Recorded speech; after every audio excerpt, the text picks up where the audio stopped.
دوستو آپ کا استقبال ہے ہمارے چینل حنیف بیان ریئیکشن پر۔ دوستو آج کا یہ بیان صرف سنا نہیں جائے گا بلکہ محسوس کیا جائے گا، اس کی آواز کو، اس کے جذبات کو، اس کے انداز کو۔ اس لیے دل مضبوط کر لیجئے اور اس بیان کو توجہ سے سنیے۔ پہلے بتاؤ کہ تم مسلمان بھی ہو کہ نہیں؟ مسلمان یوں ہوا کرتے، آنکھ مسلمان والی نہیں، زبان مسلمان والی نہیں، ہاتھ مسلمان والا نہیں، دل مسلمان والا نہیں، نیت مسلمان والی نہیں، یہ مسلمانی ہے؟ صحابہ اکرام رضوان اللہ تعالی علیہ مجمعین، اللہ تعالیٰ کی کروڑ رحمتیں نازل ہو حضرات صحابہ اکرام کی قبروں پہ۔ دربار رسالت ہے، سب کہہ دو صلی اللہ علیہ وسلم۔ سبحان اللہ، کتنے خوش نصیب تھے وہ لوگ جو محمد کریم صلی اللہ علیہ وسلم کی مجلس میں بیٹھا کرتے تھے۔ کانوں میں آواز آتی تھی مصطفیٰ کریم کی، دیدار ہوتا تھا امام الانبیاء کا۔ کتنے خوش نصیب تھے یہ لوگ۔ جنگ سے واپس آئے صحابہ اکرام، ایک لڑکی کو پکڑ کے لائے جو لڑنے آئی تھی، کفار کے ساتھ مل کر مسلمانوں کا مقابلہ کرنے آئی۔ میدان جہاد میں سے صحابہ کرام پکڑ کے لائے، قیدی ہے، کافرہ عورت ہے، غیر مسلم ہے۔ شہنشاہ کائنات حضرت محمد الرسول اللہ صلی اللہ تعالی علیہ وسلم کے دربار میں لا کے بٹھا دیا۔ ننگے سر ہے، ننگے منہ ہے، ننگے ہاتھ پیر ہیں۔ اللہ اکبر، اللہ اکبر۔ کبھی آپ نے سوچا نہیں کہ تو کتنے بڑے نبی کا امتی ہے، کتنے بڑے سردار کا غلام ہے؟ رحمت والی چادر اتار کر فرمائی، او بلال یہ میری چادر لے لے، اس لڑکی کے سر پہ ڈال دے، پردہ کرا دے۔ عرض کیا گیا کسی کافر کی لڑکی ہے، یہودی کی لڑکی ہے، عیسائی کی لڑکی ہے، غیر مسلم کی لڑکی ہے، میدان جہاد سے گرفتار کر کے لائی گئی، قیدی لڑکی ہے، لڑنے آئی تھی، مارنے آئی تھی، اسلام کی دشمن ہے، دین کی دشمن ہے، قرآن کی دشمن ہے، مذہب کی دشمن ہے، خدا اور اس کے رسول کی دشمن ہے۔ اللہ تعالیٰ کے نبی حضرت محمد کریم صلی اللہ علیہ وسلم نے فرمایا، او لوگو ٹھیک ہے، لڑکی کافر کی ہے، کفر کی حالت میں پلی ہے، کفر پھیلانے آئی ہے، کفر کو بچانے آئی ہے، اسلام کا مقابلہ کرنے آئی ہے، اسلام کو مٹانے کے لیے آئی ہے، پر اے میرے دیوانوں یہ تو بتاؤ، اپنے باپ کافر کے دربار میں بھی ننگے سر بیٹھے اور میں کالے کملی والے کے دربار میں بھی ننگی بیٹھے۔ سبحان اللہ۔ پھر اس دربار میں اور میرے دربار میں کیا فرق ہوگا؟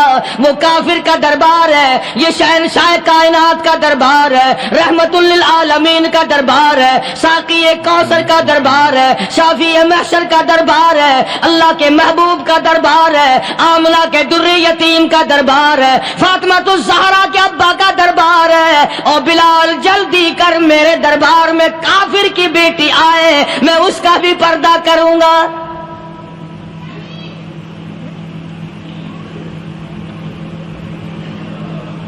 حضرت بلال رضی اللہ تعالی عنہ نے ذرا ایک اور لطیف سی بات ہے، تھوڑی سی باریک سی، اگر آپ سوچیں، لڑکی ہے تو کافرہ، لڑکی ہے تو بے دین، ہے تو اسلام کے دشمن۔ میں تو کئی مرتبہ سوچا کرتا ہوں کہ واہ لڑکی تیرا مقدر، ہے تو کافر کی بیٹی، خود بھی کافرہ ہے، مگر مقدر تو دیکھو، امام الانبیاء کی چادر سر پہ ڈالے بیٹھی ہے۔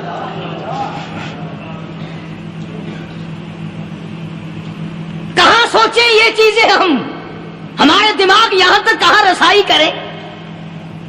میرا تو دل چاہتا اگر میں ہوتا اس کافر بیٹی کے ہی پاؤں دھو کر پی لیتا۔ تو ایڈی مقدروں والی، تو اینی خوش نصیب، ابھی ابھی قیدی بن کر آئی، ابھی ابھی ہاتھوں میں ہتکڑی تھی اور ابھی ابھی سر پہ رحمت دو عالم کی رحمت والی چادر ہے۔ اور پھر آپ نے پوچھا، اب تو کیا چاہتی ہے؟ کیا چاہتی ہے؟ اللہ اکبر، کہنے لگی میرے گھر پہنچا دو، میں اپنے گھر جانا چاہتی ہوں۔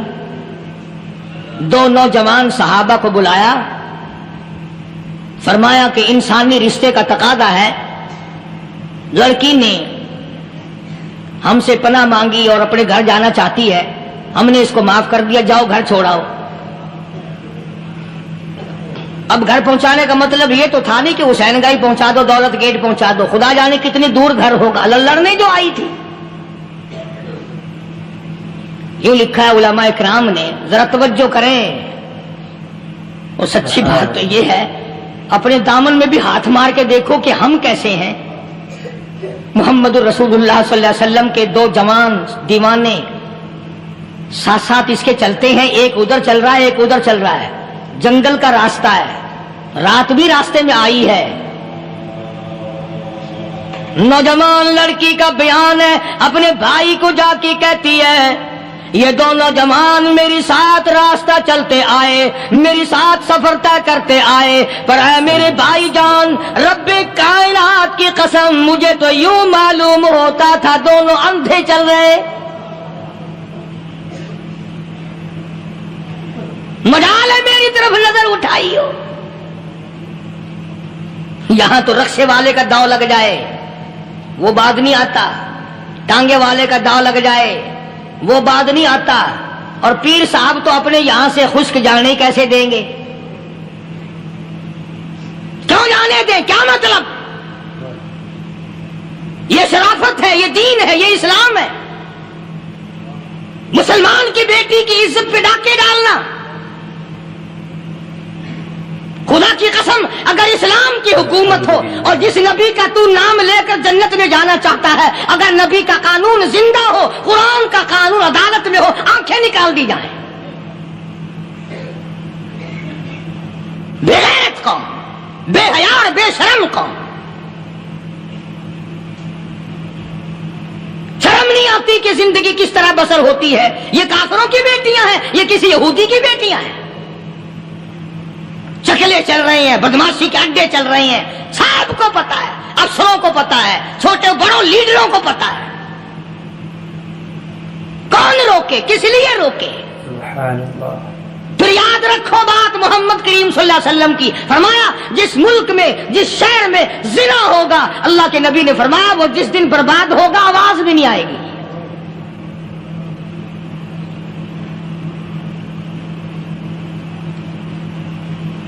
مسلمانوں کے یہاں سے ہو کر دربار نبوت سے چل کر رحمت دو عالم صلی اللہ تعالی علیہ وسلم کی چادر اوڑھ کر لڑکی اپنے گھر پہنچی۔ بھائی نے پوچھا بتا مسلمانوں نے تیرے ساتھ کیا برتاؤ کیا؟ مسلمان تجھے پکڑ کے لے گئے تھے، اتنی خوبصورت ہے تو، ایسی حسینہ ہے، شباب تیرا، حسن تیرا، جمال تیرا، شکل و صورت نرالی، نقش نرالے، آنکھیں تیری نرالی، چہرہ تیرا نرالا، لب تیرے نرالے، قد و قامت تیری نرالی، حسن تیرا شان والا، جوانی شباب ہے، بتا مسلمانوں نے تیرے ساتھ کیا گزری؟ رونے لگی اور کہنے لگی تو میرا ماجایا بھائی ہے، پر میں کیا بتاؤں، زمین و آسمان کے مالک کی قسم، سمندروں کے پیدا کرنے والے کی قسم، درختوں کی پتی پیدا کرنے والے کی قسم، ان پہاڑوں اور زمین کے ذرات کو پیدا کرنے والے کی قسم، جو میری عزت کی حفاظت محمد کے غلاموں نے کی ہے، وہ تو ماجایا بھائی بھی نہیں کر سکتا۔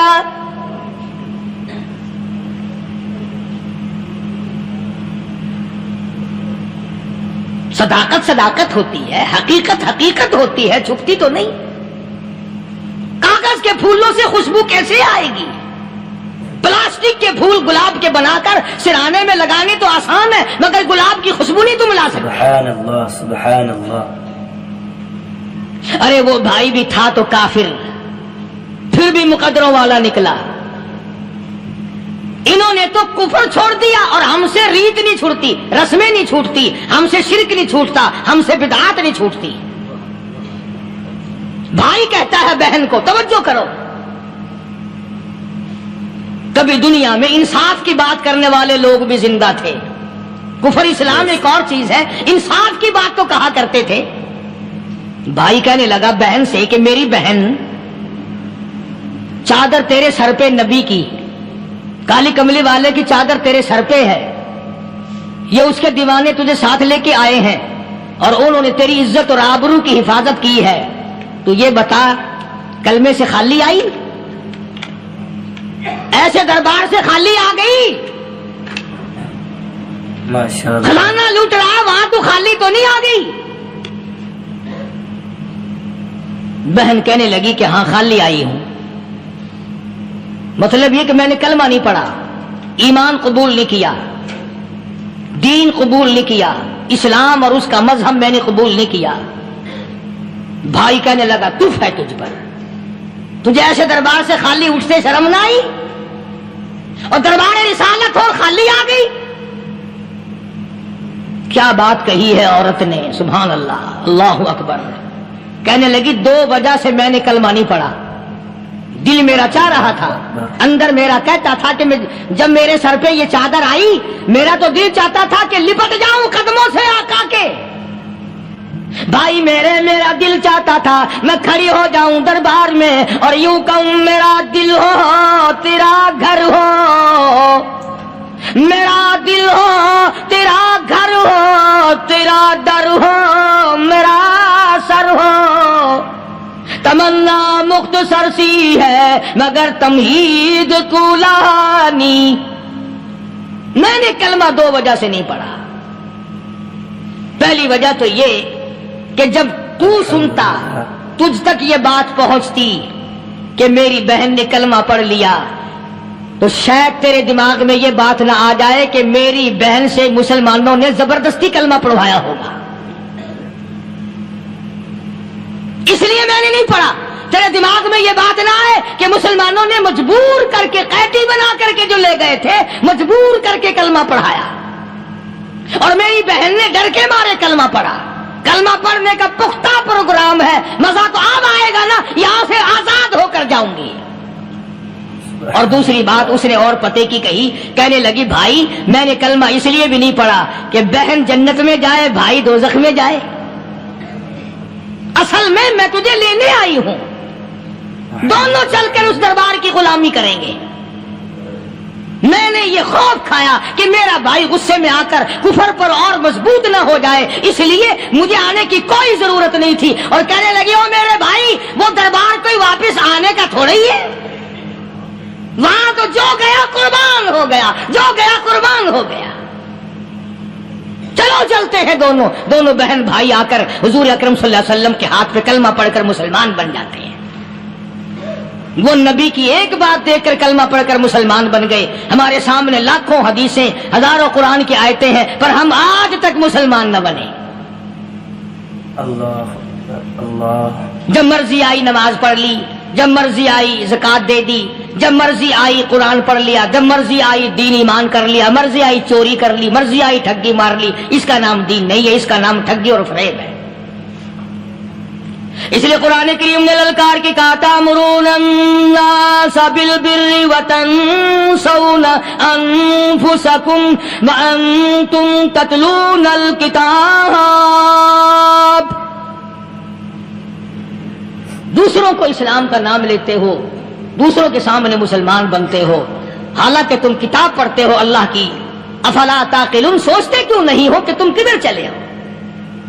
کیا پروگرام بنائے بیٹھے ہو؟ زندگی کا لاہ عمل یہ تو نہیں ہونا چاہیے جو تم نے بنایا ہوا ہے. اور آگے فرمایا تأمرون الناس بالبر وتنسون انفسکم وانتم تتلون الکتاب افلا تعقلون واستعینوا بالصبر والصلاة. اگر تکلیف آئے، پریشانی آئے، کوئی مصیبت آئے تو صبر اور نماز کے ساتھ قائم رہو. یعنی صبر نماز کے بغیر حاصل نہیں ہوگا، اور نماز قبول ہوگی تو صبر خود بخود آ جائے گا. چنانچہ اللہ والوں کی زندگی کا مطالعہ کرو، کتابیں اور حالات پڑھ کر کے دیکھو کہ انہوں نے ساری عمر میں ایک ایک نماز بھی ضائع نہیں ہونے دی. تمام عمر میں ایک ایک نماز ضائع نہیں ہونے دی. اور ہم لوگوں کی جوانی یوں ہی بیت جاتی ہے، جوانی یوں ہی گزر جاتی ہے. اسی کو کہتا ہے کہ کچھ نہ پرواہ کی میرے دین کی، آج میں تمہاری پرواہ کیسے کروں.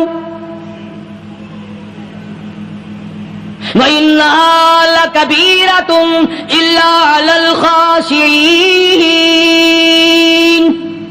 صلی اللہ اللہ پاک خود فرماتے ہیں کہ نماز بھاری نہیں، نماز مشکل نہیں، نماز پڑھنا کوئی تکلیف نہیں، مگر ان لوگوں کے لیے، ان لوگوں پہ کوئی مشکل نہیں جو اللہ سے ڈرنے والے ہیں، اللہ کے خوف کو دل میں بسانے والے ہیں، جن کا یقین ہے کہ موت آئے گی اور اللہ کے یہاں جا کر کے میں نے منہ دکھانا ہے، ایک دن قبر میں جانا ہے، حشر نشر نے بھی آنا ہے، قیامت نے بھی آنا ہے، جس کا ان تمام چیزوں پہ یقین ہے۔ اللہ فرماتے ہیں الا علی الخاشعین، ڈرنے والے کے لیے تو کوئی چیز نہیں، اور جو نہیں ڈرتا اس کے لیے تو پہاڑ ہے نماز پڑھنا۔ صحابہ کرام نے تو ایسی ایسی نمازیں پڑھی۔ صحابی ہے مدنی کریم صلی اللہ علیہ وسلم کا، اپنے باغ میں نماز پڑھ رہا ہے، گنجان باغ ہے کھجوروں کا، کھجوروں کا باغ پکا کھڑا ہے، صحابی نماز پڑھ رہا ہے، ایک پرندہ کبھی ادھر سے آتا ہے کبھی ادھر جاتا ہے، گنجان باغ ہے، وہ نکلنا چاہتا ہے، پرندے کو راستہ نہیں ملتا، تو دوران نماز صحابی کی نظر پرندے پہ لگ گئی، دوران نماز صحابی کی نظر، وہ پھڑک پھڑک جو کرتا تھا نا کبھی ادھر کبھی ادھر، صحابی کی نظر پرندے پہ لگ گئی، نماز میں بھول گیا، بس اتنی سی بات ہوئی، آیا دربار رسالت میں اور کہنے لگا یا رسول اللہ وہ سارا باغ لے کر اسلام میں وقف کر لو، جس باغ کی وجہ سے میری نماز خراب ہو جائے میں وہ باغ ہی نہیں رکھتا۔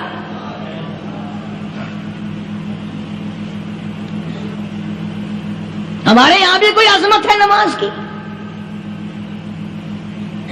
کون پرواہ کرے؟ ان لوگوں کے یہاں تمام کا تمام نظام دین کا اپنا بنایا ہوا نہیں، جو دربار رسالت صلی اللہ علیہ وسلم سے نظام ملا نماز کا، انہوں نے صحیح معنوں میں وہ قائم کیا ہے۔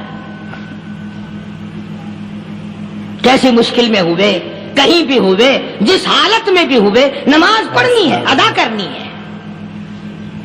چنانچہ ان کی نمازوں میں اتنی برکت تھی، سیدنا امیر معاویہ رضی اللہ تعالی عنہ کی حکومت ہے، صحابہ اکرام ابھی زندہ ہیں، افریقہ کے گھنونے جنگل میں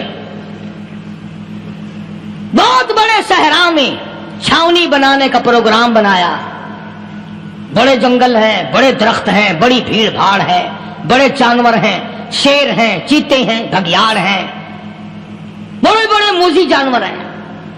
تو اس علاقے کے لوگوں نے بتایا کہ تم مار کھاؤ گے، یہاں تو بڑے بڑے جانور تمہیں کھا جائیں گے، تم یہ کیا سوچ کر آئے ہو؟ تمہیں یہ نہیں چھوڑیں گے، جانور کھا جائیں گے، تمہیں یہاں چھوڑی بناؤ گے؟ صحابہ کہنے لگے نہیں ہمارے پاس ہتھیار ہے۔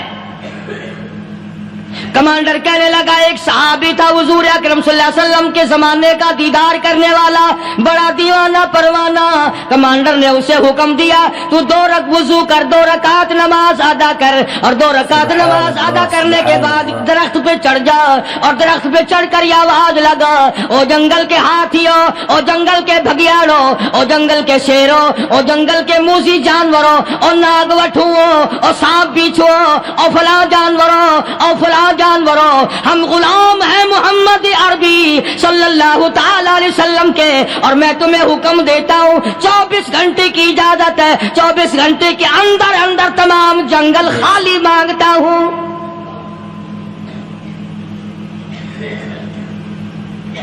ماشاء اللہ نافذ کر دیا حضور کے غلام نے، ہاتھیوں پہ، جانوروں پہ، چیتوں پہ، بھگیاڑوں پہ، شیروں پہ، اور اعلان کا رخ دیکھیں آپ، کہا کہ 24 گھنٹے کے بعد جو ملے گا اسے قتل کر دیا جائے گا۔ اب اگر ہم میں سے وہاں کوئی ہوتا، کہتے ہو بڑے پاگل ہیں بھائی، کس سے باتیں کر رہے ہیں؟ ہاتھیوں سے باتیں ہو رہی ہیں، چیتے اور شیروں سے باتیں ہو رہی ہیں، بھگیاڑوں سے گپیں ہو رہی ہیں، لے جاؤ پاگل خانے میں۔ مگر یہ بات نہیں، صحابہ جانتے تھے شیر بھی اس کی مخلوق ہے، چیتا بھی اس کی مخلوق ہے، بگیاڑ بھی اس کی مخلوق ہے، ہاتھی بھی اس کی مخلوق ہے، اور ہم اس کے دیوانے ہیں، ہم اس کے بندے ہیں۔ جب اس کا ہی حکم نافذ کرنے کے لیے ہم نکلے ہیں، اب ہمارے سامنے کوئی چیز ٹھہر نہیں سکتی۔ تاریخ شاہد ہے، گیبن مورخ انگریز لکھتا ہے، امریکہ کا بہت بڑا پروفیسر تور آندرے انگریز مورخ لکھتا ہے کہ صحابی کی یہ بات سن کر جنگل میں کھلبلی مچ گئی، جانوروں میں شور مچ گیا، چیتے بگیار اور طوفان مچ گیا، شور مچاتے ہوئے تمام کے تمام نے جنگل خالی کر دیا۔ مسلمان، جب تیرے اندر ایمان تھا، جب تیرا قرآن پہ ایمان تھا، جب تیرا نبی پاک صلی اللہ علیہ وسلم پہ ایمان تھا، جب تیرا حضور کی رسالت پہ ایمان تھا، جب اللہ کی توحید پہ تیرا ایمان تھا، اور تیرا مقابلہ شیر نہیں کر سکتا تھا، تیرا مقابلہ چیتا نہیں کر سکتا تھا۔ آج ایمان پلے ہے نہیں، آج تو ڈر کے مارے مر رہا ہے، مر رہا ہے، مر رہا ہے اور مرے گا۔ الحمدللہ۔ ایک صحابی جنگل میں راستہ بھول گیا اور بھول کر اور زیادہ صحرا میں جنگل میں نکل گیا۔ دیکھتا کیا، صحابی سامنے سے شیر آیا۔ صحابی نے تو شیر کو دیکھ لیا اور شیر نے صحابی کو دیکھ لیا۔ اب شیر حملہ کرنے کا ارادہ کر رہا، سامنے ہے۔ اللہ اکبر، اللہ اکبر۔ صحابی نے للکار کر آواز دے، اور جنگل کے شیر، او جنگل کے شیر، کیا تو ان آنکھوں کو چیرنے کا ارادہ کرتا ہے جو آنکھیں محمد کریم صلی اللہ علیہ وسلم کے چہرے انور کا دیدار کر چکی ہے؟ ان آنکھوں کو پھاڑے گا، اس چہرے کو پھاڑے گا جس نے حضور صلی اللہ علیہ وسلم کا ایک دفعہ نہیں بار بار دیدار کیا ہے۔ تاریخ شاہد ہے، شیر جھکا، صحابی کے قریب آیا اور یوں لکھا کہ آگے بڑھ کر صحابی کے پاؤں چاٹنے لگا، پیر چاٹنے لگا، اور زبان حال سے یوں کہنے لگا، اگر تو ان کا غلام ہے تو میں ان کے غلاموں کا غلام ہوں۔ یہ جو تمہیں کہتے پھرتے ہیں نا، غلام ہے رسول کے غلام ہے، غلام ہے رسول کے غلام ہے، شکل پہ دیکھنا 12 بجے ہوئے ملیں گے۔ بالکل جھوٹ، شکل نہیں غلاموں والی، اخلاق نہیں غلاموں والا، اعمال نہیں غلاموں والے، عقائد نہیں غلاموں والے، سیرت نہیں غلاموں والی، لباس نہیں غلاموں، اور غلام کائے کا؟ بازاروں میں پھرتے ہیں نا، جلوس نکالتے ہیں، غلام ہے رسول کے غلام ہے۔ اس گلی سے نکلے، آؤ یار بڑی اچھی فلم لگی، وہاں چلتے ہیں۔ اب غلام فلم میں جا رہے ہیں، اب غلام بدماشی کرنے چلے ہیں۔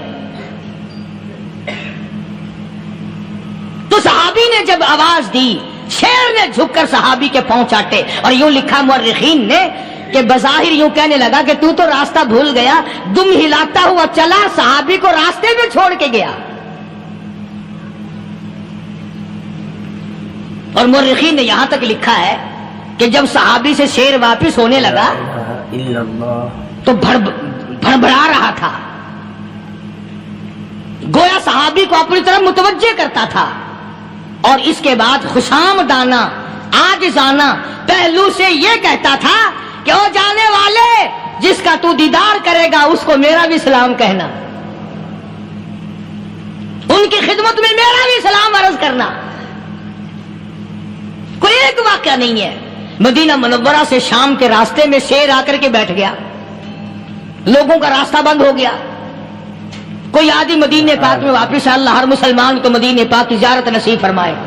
ہاں مدینہ بڑی شے ہے، ہاں مدینہ نہ دیکھا تو کچھ بھی نہ دیکھا، ہاں الہی دکھلا دے مدینہ کیسی بستی ہے جہاں پر رات دن مولا تیری رحمت برستی ہے۔ وہ شہر نرالا، وہ گلیاں نرالی، وہ شاہراہیں نرالی، وہ گنبد خضرا نرالا، خدا کی قسم وہاں جو آسمان سے نور برستا ہے وہ بھی نرالا ہی ہے۔ کسی نے آ کر مدینے میں کہا کہ راستے میں شیر بیٹھا ہے، لوگوں کا راستہ روک رکھا ہے۔ عبداللہ بن عمر رضی اللہ تعالی عنہ، صوفی صحابی، کوئی ایڈا بہادرانہ کام کرنے والا بھی نہیں، لاٹھی نہیں مانگتا، تلوار نہیں اٹھاتا، نیزہ نہیں اٹھاتا، تیر نہیں لیتا، گولی کا سامان نہیں، تیر و تلوار کا سامان نہیں، کوئی چیز نہیں، بے دھڑک بے جھجک جا کر شیر کا کان پکڑ کے مروڑ کے صحابی کہتا ہے تجھے کس نے اجازت دی حضور کے غلاموں کا راستہ روکنے کی؟ تجھے شرم نہیں آتی؟ تو سرکار مدینہ کے غلاموں کا راستہ روکے بیٹھا ہے۔ تاریخ شاہد ہے، دم ہلاتا ہوا جنگل کو بھاگ گیا۔ اور آج اولاد ہمارے کہنے کی نہیں، شیروں کو تو کیا منائیں گے، اولاد نہیں مانتی، بیوی نہیں مانتی، کچھ اپنا بھی قصور مانو نا، کچھ گڑبڑ ہے نا اندر۔ اختر شیرانی نے بڑی عجیب بات کہی، اسی کو کہتا ہے کہ یہ عذر امتحان ہے، جذبہ دل کیسا نکل آیا، یہ عذر امتحان ہے، جذبہ دل کیسا نکل آیا، میں الزام ان کو دیتا تھا، قصور اپنا نکل آیا۔ گریبان میں جا کر دیکھو، ٹٹول کر کے دیکھو، اپنی نیتوں کو ہاتھ مار کے دیکھو، اپنے عقیدے کو ٹٹول کے دیکھو، اپنے ایمان کو تلاش کر کے دیکھو، اپنی نظروں سے پوچھو، اپنی زبان سے پوچھو، اپنے پیٹ سے پوچھو، تیرے اندر کیسی روزی جا رہی ہے؟ کیوں کر ہم کامیابی سے ہمکنار ہوں؟ یہ خلقت پھر ہمارے لیے غیر کیوں نہ بنے؟ یہ سارا جہان ہمارا دشمن کیوں نہ بنے؟ صحابہ تو ایسے بے دھڑک تھے، کسی شہنشاہ کی پرواہ نہیں کیا کرتے تھے، کسی شہنشاہ کی اللہ والے نہیں کرتے تھے۔ تم تو بڑے پیروں کو ماننے والوں، پر جو میں بات بتاؤں گا پیر کی وہ نہیں مانو گے۔ مجدد الفسانی سرہندی سب کہہ دو رحمت اللہ علیہ، نقشبندی خاندان کے سربراہ ہیں، بہت بڑے بزرگ ہیں، پکڑ کر کے لے گئے حکومت والے، بادشاہ کو سجدہ کرانا ہے، بادشاہ کو سجدہ کرانا ہے۔ وہ کاہے کا سجدہ کرتے تھے؟ وہ کسی سے ڈرتے ہی نہیں تھے، اللہ والا کسی سے ڈرا ہی نہیں کرتا۔ تو یوں سنا کا انتظام کیا گیا کہ دربار کے قریب جا کر ایک دیوار بناؤ، اس میں ایک چھوٹی سا روشن دان دریچہ موری لگاؤ، جس میں سے جھک کر بندہ اندر داخل ہو، تاکہ ایک دفعہ جھک جائے صحیح، یہ پیر، یہ درویش، یہ قلندر، یہ ولی، یہ مولوی جو اکڑا ہوا نہیں، اسے جھکا لو جس طرح سے بھی ہو سکے۔ اب تمہاری نظروں میں تو ہماری کوئی قیمت نہیں، تم جو یہاں جمعہ پڑھنے آتے ہو، تمہارے خیال میں ہماری کوئی قیمت نہیں، وضو کیا، سنتیں پڑھی، جمعہ پڑھایا، بس ہمیں نہ کوئی جانتا ہے نہ کوئی پہچانتا ہے۔ تم کیا جانو کہ صوبائی ہوم ڈپارٹمنٹ میں ہمارے تذکرے، مرکز گورنمنٹ میں ہمارے تذکرے، کون سیدھا چل رہا ہے، کون الٹا چل رہا ہے، کون ہمارے لیے خطرناک ہے، اور تمہیں کیا پتا، ہمیں تو لوگ ڈبل سٹار لکھتے ہیں۔ مجدد الفسانی سرہندی رحمت اللہ علیہ کے لیے کھڑکی بنائی گئی، جھک کر داخل ہوگا، اسی بہانے سے جھک جائے گا۔ مگر اللہ والوں کو عقل اللہ ہی عطا کرتا ہے۔ جب وہاں گئے نا، انہوں نے کہا جی اس میں سے داخل ہو کے اندر چلنا ہے۔ مجدد صاحب نے پہلے دونوں پیر داخل کیے، بجائے یوں جھک کر داخل ہونے کے یوں لمبے ہو کے داخل ہوئے، پیر اندر پہلے داخل کر لیے، یعنی اور بے ادبی کی کہ پیر پہلے لے گئے، میرے پاؤں ہے تیرا سر ہے، لاؤ ملاقات کر۔ اللہ والا جھکا ہی نہیں۔ پر اس اللہ والے کو یہ پتہ نہیں تھا کہ میں تو زندہ کے سامنے نہیں جھکتا، یہ مرووں کے سامنے جھکتے پھریں گے لوگ۔ انہیں یہ پتہ نہیں تھا کہ یہ قبروں کی مٹی چاٹتے پھریں گے، یہ رات دن شرک کی لعنت میں گرفتار ہو کر کے مریں گے۔ لگے ہوئے ہیں میلے، بھر بھر کے خلقت جا رہی ہے، پھوڑے پھنسی کا علاج ہوگا، بیماریوں کا علاج ہوگا، پانی چشمے کا پی آؤ، پانی چشمے کا پی آؤ۔ مخدوم رشید کے علاقے کے سارے سال اس کھڈے میں لوگ بھاگتے ہیں، اور انشاءاللہ یہ اس مہینے میں جا کر وہ گو کا ملا ہوا تبرک پی کے آتے ہیں، بڑا بہترین تبرک ہے وہ۔ نوح علیہ السلام کی قوم نے کشتی پخانہ کر کر کے بھر دی تھی نا، حضرت نوح علیہ السلام اللہ کے حضور میں رو پڑے، فرمایا دیکھ میرے رب، تو نے حکم دیا، کہاں سے لکڑیاں لایا، چختے چیرے، تختوں کو جوڑا، اتنی محنت کی، میں نے کشتی بنائی، اور ان ظالموں نے ہگ ہگ کے بھر دی۔ فرمایا میرے نو گھبرانا، اگر انہی سے نہ چٹوا دوں تو میری خدائی کیا ہوئی؟ گھبرانا، 950 سال مار کھانے والے پیغمبر، میں تیرا ساتھی ہوں، تو کیوں گھبرایا؟ وہ کانوں تک لبا لب پخانا کر کر کر کے بھر دی، قوم میں بیماری پھیل گئی۔ جو عورت چلے کہاں چلی کہ نوح علیہ السلام نے کشتی میں پخانہ کرنے چلی ہوں، جو بڈھا پرانا پیپا جائے، بڑے میاں کہاں جا رہے ہو؟ کشتی میں پخانہ کرنے چلا ہوں۔ اللہ میاں نے خارش کی بیماری بھیج دی، ہو چھوٹے بڑے، امیر غریب، جوان بوڑھے، مرد اور پھرے آگا پیچھا کھجاتے ہوئے، کسر کسر کسر کسر، تنگ ہو گئے سارے۔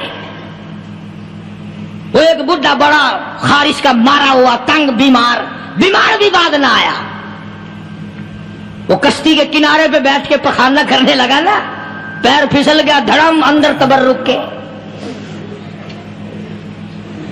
اور وہ ساری جان لتھڑ گئی, سارا سن گیا. باہر آ کے پانی پونی سے صاف کیا, وہ جہاں جہاں گندگی لگی تھی نا وہ خارش ہی ختم ہو گئی. چڑھ گیا درخت پہ, کہنے لگا آؤ خارش کی دوا مل گئی, بیماری کا علاج مل گیا, آؤ مفت. السلام علیکم دوستوں, امید کرتا ہوں آپ نے اس بیان کو پورا سنا ہوگا. اگر آپ کو یہ بیان پسند آیا ہو تو ویڈیو کو لائک اور چینل کو سبسکرائب کریں.